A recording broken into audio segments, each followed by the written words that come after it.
বিএনপিকে সংস্কার বিরোধী বলে পরিকল্পিতভাবে অপপ্রচার চালাচ্ছে একটি মহল, এমন অভিযোগ করেছেন বিএনপি মহাসচিব মির্জা ফখরুল ইসলাম আলমগীর।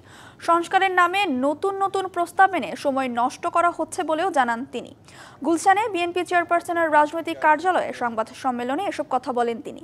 নির্বাচনকে যারা বিলম্বিত করতে চায় তারা গণতন্ত্রের পক্ষের শক্তি নয়, জুলাই আন্দোলনকেও ধারণ করেন না মন্তব্য করেন মির্জা ফখরুল। গণতন্ত্র নিয়ে গেছে হাসিনা, ফ্যাসিস্ট সরকার, আমরা সেই জায়গায় ফিরে যেতে। বিএনপির কমিটমেন্ট টু রিফর্মস এটা কোশ্চেন করবার কোনো সুযোগ নেই।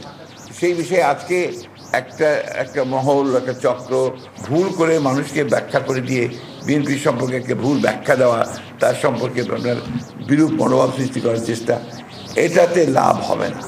কারণ বাংলাদেশের মানুষ বিএনপিকে চেনে। তবে আপনার নির্বাচনকে যারা বিলম্বিত করতে চায় তারা নিশ্চয়ই গণতন্ত্রের পক্ষের শক্তি নয়, তারা নিশ্চয়ই জুলাই আগস্টের বিপ্লবের পক্ষের শক্তি নয়।